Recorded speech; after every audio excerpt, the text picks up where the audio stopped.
saya Maulus Yansan, saya dipanggil Arnold ya. Dan teman saya. Nama saya Herculanus Mandut ya, biasa dipanggil Arlan. Kita tujuan kita ke sini ini sebenarnya ada dua, seperti yang saya bilang tadi ya, membahas mengenai bimbingan klasikal. Mungkin dari teman-teman di sini ada yang pernah dengar nggak bimbingan klasikal itu apa? Jadi teman-teman, bimbingan klasikal itu suatu layanan bimbingan konseling, ya, di mana bertujuan untuk mengetahui minat kalian, potensi kalian, bakat kalian. Apalagi kan kalian sudah kelas 3 mau tamat dan sudah mau lanjut ke perguruan tinggi, pasti kalian punya planning gitu ya. Mau jadi apa, mau ambil jurusan apa nanti. Sudah mengenali diri atau self assessment.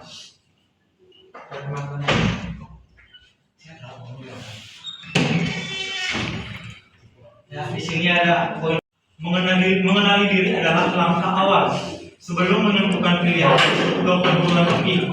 Kalian itu harus perlu memahami potensi diri kalian atau kemampuan akademik dan non akademik, bakat dan minat yang dimiliki, prestasi yang dicapai, kemampuan finansial keluarga. Tujuannya untuk mengenali diri agar kalian tidak salah memilih jurusan di saat nanti kalian ke perguruan tinggi. Nah, di di 4 poin ini pasti kalian berpikir bagaimana sih cara kita untuk mengetahui potensi, bakat, serta prestasi kita, serta kemampuan finansial. Mungkin di poin 1 caranya agar kalian mengetahui potensi diri kalian yaitu adain pendekatan dengan guru BK. Nah, nanti akan dikasih tahu sama guru BK, kalian potensi kalian di sini di mata kuliah ini. Nanti akan disarankan untuk mengambil jurusan ini biar nanti di saat kalian kuliah, saat kalian sudah di perguruan tinggi, kuliah kalian itu lancar, bukan karena paksaan, bukan karena dibutuhkan sama teman. Itu yang pertama ya. Yang pertama ya teman-teman. Ada pertanyaan sampai di sini?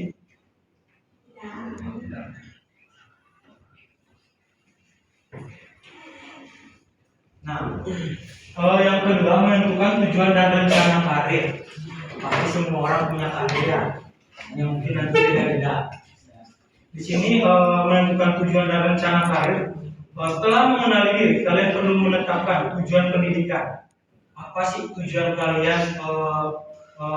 Tujuan kalian ke perguruan tinggi, tujuan kalian ke kuliah. Kira-kira apa tujuannya? Harus punya planning. Ya.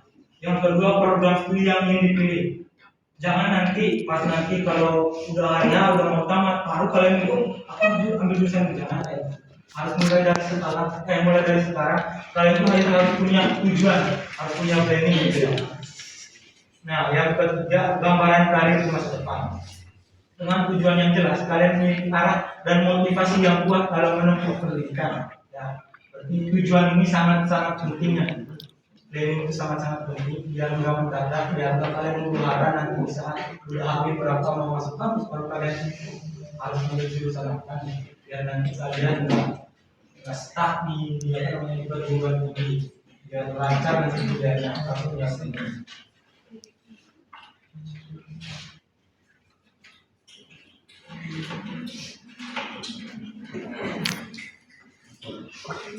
Nah, yang ketiga di sini ada mengumpulkan informasi perguruan tinggi. Kalian harus aktif mencari informasi tentang perguruan tinggi. Di sini udah ada yang mulai cari nggak kampusnya di mana? Udah. Di mana coba? Ada yang ini udah ada ini. Sebelumnya ini jurusan apa? Oh, IPS sama bahasa. Udah ada yang milih kampusnya di mana? Sekarang harus kembali dari planning itu ya. Yang sudah ada rencana dan belum sudah punya kampus, belum ada. Di mana? Di mana? Oh, di sana. Jurusan apa nanti? Oh, ya, ini ada lagi strategi sama Bali ya. Nah, di sini ada 5 ya. Yang pertama jenis perguruan tinggi, universitas, sekolah tinggi atau akademi. Yang kedua program studi yang tersedia. Yang ketiga akreditasi perguruan tinggi dan jurusan. Nah, yang keempat biaya kuliah dan sistem pembayaran. Yang kelima lokasi kampus. Ini yang harus kalian perhatikan sekarangnya. Yang jenis perguruannya. Karena akreditasi itu penting sekali nanti di saat kalian sudah tamat dari sebuah universitas. Nah, nanti kalian akan diseleksi misalkan TP3K atau bahkan sebelum kalian melamar di suatu sekolah yang ditanya nanti sama kepala sekolahnya atau sama orang sekolahnya itu akreditasi kampusnya. Ya, sudah akreditasi kampusnya, akreditasi prodinya. Yang paling penting juga jangan asal-asalan milih kampus. Pilih kampus yang memang akreditasinya bagus, akreditasi prodinya bagus. Sama biaya kuliah dan sistem pembayarannya. Terkadang ada juga di beberapa kampus di dunia ada yang biaya kuliahnya mahal terus nggak bisa dicicil, itu harus dipikir-pikir dulu ya, cari kampus yang memang masih bisa kayak di kampus kami di sana ada 2 kali pembayaran, 2 kali cicil ya. Terus lokasi kampus. Yang berikutnya yang keempat ya teman-temannya. Di sini ada menganalisis lokasi lingkungan kampus. Ini sudah masuk ke UPI Bali ya. UPI Bali itu Universitas PGRI Mahadewa Indonesia. Ya, dulu itu sering disebut UPI. Sekarang udah diganti. Saya pernah dengar UPI? Pernah? Universitas PGRI Mahadewa Indonesia. Di sana itu kampus perguruan. Di sini ada yang mau jadi guru? Nggak ada. Nah, di sana itu kalau ada yang mau jadi guru pun ya, apalagi kebetulan saya berasal dari Fakultas Ilmu Sosial, prodi bimbingan dan konseling, ya, berbeda. Nah, di Bali ini cuma ada 2 kampus yang ada rubikannya, di IKIP Bali, di Universitas PGRI Mahadewa, dan di Singaraja. Mungkin teman-teman pernah dengar kampus yang di Singaraja, Ganesha. Nah, ya cuma ada 2. Nah, yang pertama lingkungan kampus UPI Bali terletak di Denpasar Utara, kawasan yang relatif strategis dan mudah dijangkau. Lingkungan sekitar kampus aman dan kondusif untuk kegiatan belajar. Yang kedua dari segi sosial dan budaya, UPI Bali menjunjung tinggi nilai Trihita Karana. Di sini ada yang tahu arti Trihita Karana nggak?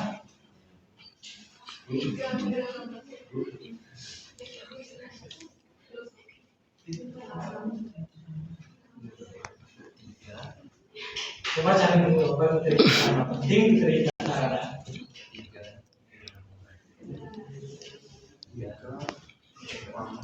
Coba pertanyaan jadi.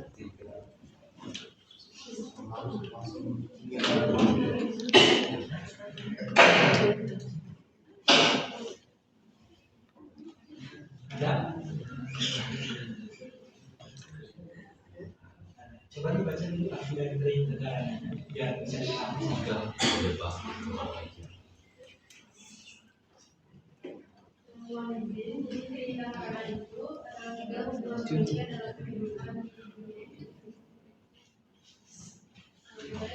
Hubungan harmonis antara manusia dengan Tuhan, manusia dengan sesama dan manusia dengan Tuhan.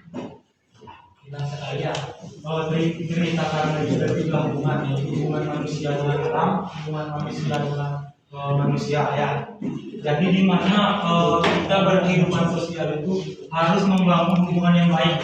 Ya, harus kalau bahasa apa ya, Gen Z sekarang itu cari circle yang bagus ya. Cari circle yang bagus, di mana kita di situ kita bisa dihargai. Jangan cari circle yang di mana kita di situ direndahkannya. Cari circle yang bagus.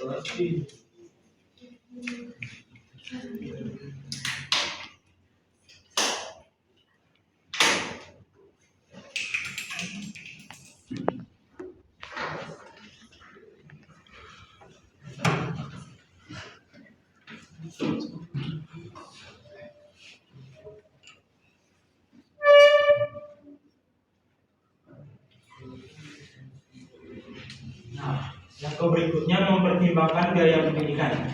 Jadi gini teman-teman, ini biaya pendidikan selama kalian nanti akan menempuh pendidikan di Universitas PGRI Mahadum Indonesia. Ya, biaya pendidikan di UPI Baru itu biaya awalnya dibayar sekali masuk ke sebesar 2.500.000 sampai 3 juta, meliputi pendaftaran, BKKMB, jasa selamat, dan registrasi.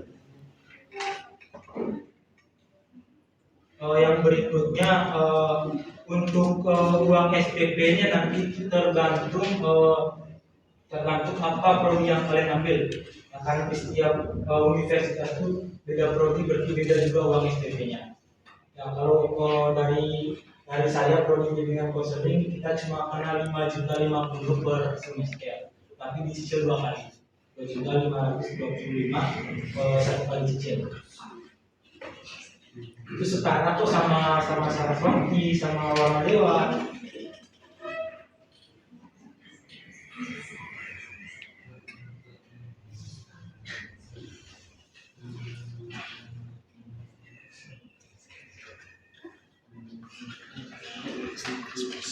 Nah, yang berikutnya di UPI Bali juga kita menyediakan beasiswa. UPI Bali menyediakan beasiswa KIP, beasiswa prestasi dan program bantu lainnya.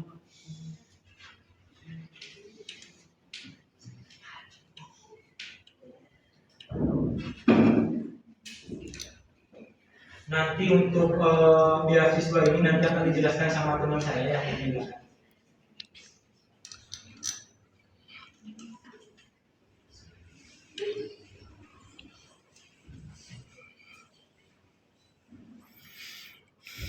Ini juga pentingnya teman-temannya. Yang keenam ini konsultasi dengan guru BK, orang tua dan alumni.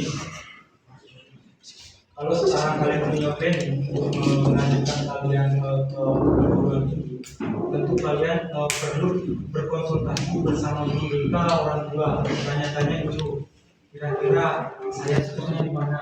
Karena tadi seperti apa yang di poin 1 yang saya bilang tadi, guru BK itu sangat berperan penting terhadap suatu minat, suatu potensi, karena dia tahu apa sih potensi siswa ini, apa sih bakat siswa ini, dia tahu. Makanya mulai dari sekarang usahakan adakan pendekatan kepada guru BK. Nanti akan disarankan sama guru BK, oh kamu nih cocoknya mengambil jurusan ini, biar nggak salah nanti saat kalian coba ke perguruan tinggi. Nah, di sini ada konsultasi dengan guru BK, orang tua dan alumni, sangatlah penting bagi kalian. Kalian bisa membantu kalian mengambil keputusan yang lebih terarah, realistis dan bertanggung jawab. Ya, poin pertama, melalui konsultasi guru BK, orang tua dan alumni, kalian bisa dibantu untuk mengenali bakat dan minat diri kalian. Ada yang sudah tahu bakat dan minatnya apa? Pasti masih ada yang punya. Apa sih bakat saya? Apa sih minat saya? Nah, ada yang pendekatan kepada guru BK. Nanti akan dikasih tahu sama guru BK, oh, kamu ini bakatnya di sini, kamu ini minatnya di sini. Nah, dari situ dah kalian punya dari, oh, saya ini karena ini bakat saya dan minat saya, kayaknya saya cocok sama jurusan ini. Nah, yang kedua menentukan jurusan dan perguruan tinggi yang sesuai. Yang seperti yang tadi saya bilang tadi. Jadi kampus dari sekarang harus punya rencana kampus mana yang akan saya tuju, harus punya goal, harus punya tujuan. Yang ketiga mendapatkan informasi tentang biaya beasiswa seperti apa yang saya jelaskan tadi ya, seperti di sana ada banyak beasiswa. Yang keempat membuat keputusan pendidikan secara tepat. Ya, kalau udah matang pemikirannya, udah buat planning, udah konsultasi sama guru BK, baru kalian mengambil keputusan, oh saya cocoknya di jurusan ini. Karena masukan dari guru BK, orang tua, alumni itu membantu kalian untuk mengambil keputusan yang lebih matang.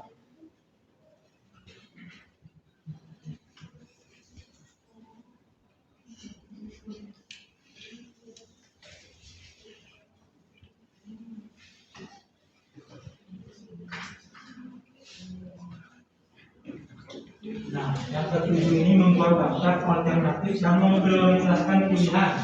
Nah, saat kalian mendaftar nanti di universitas atau di perguruan tinggi, kalian pasti akan mengikuti tes. Nah, misalkan kalian minatnya di jurusan apa, harus memiliki cadangannya. Contohnya, di mana cadangan itu wanti-wanti nanti di saat kalian tes pertama nggak lolos terhadap apa yang kalian nggak apa yang kalian inginkan, masih ada cadangan untuk menggantikannya.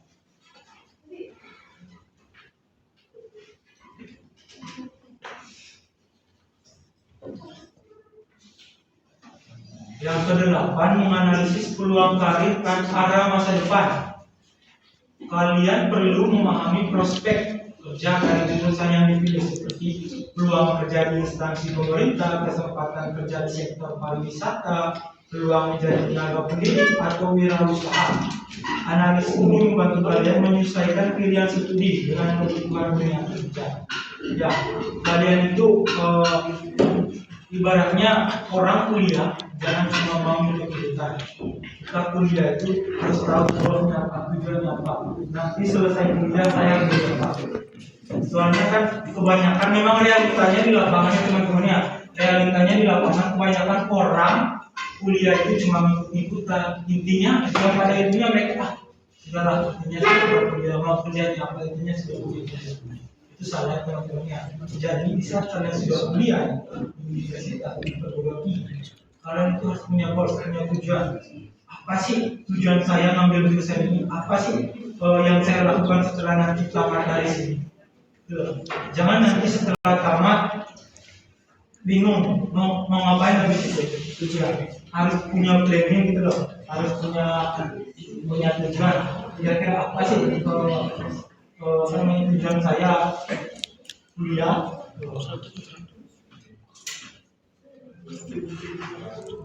Karena ini sangat membantu kalian nanti untuk menyesuaikan pilihan studi ya di dunia kerja.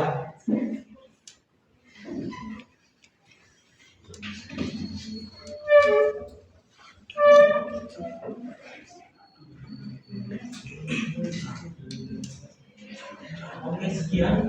Mungkin ada tambahan lagi teman-temannya. Di Universitas PGRI Mahadewa ini dia fleksibel teman-teman. Fleksibelnya di mana? Di sana itu bisa kuliah sambil kerja, bukan kerja sambil kuliah. Kita prioritaskan kuliah, bukan kerja. Jadi kuliah sambil kerja, bukan kerja sambil kuliah. Di sana itu kuliah sambil kerja bisa. Ada kampus kebetulan saya mau kampus malam sambil kerja di situ. Jadi teman-teman yang pengen kerja, pengen kuliah bisa di sana. Karena ada kelas A dan kelas B. Nah, ada pertanyaan? Oh ya, silakan. Siapa namanya perkenalkan? Dwi Payana. Dwi Payana.